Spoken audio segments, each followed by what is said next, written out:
Hello guys, pag-usapan lang natin ang breaking news. Ayon kasi sa balita, nakakaloka. Kyla at Daniel Padilla laging magkatabi, kilos magjowa na.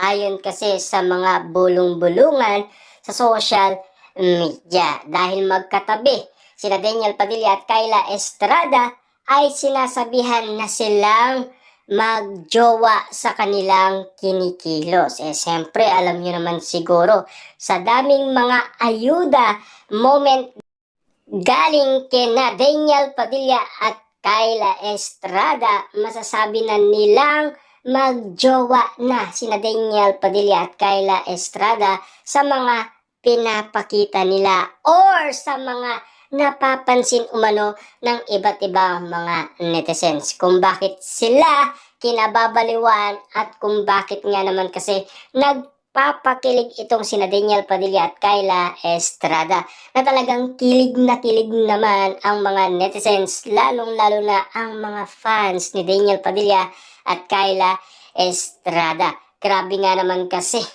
mainit-init na panahon, nagpapakilig sina Daniel Padilla at Kyla Estrada na talaga grabe ang bawat kilos na pinapakita nila.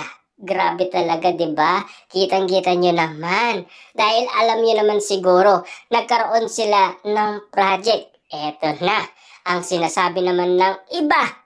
Yan kasi kung bakit nga naman daw madalas lumabas at magkita sina Daniel Padilla at Kyla Estrada dahil may project sila na binubuo ngayon para at least masilayan daw ulit sina Daniel Padilla at Kyla Estrada at kabaliwan ang ginagawang proyekto ng dalawa.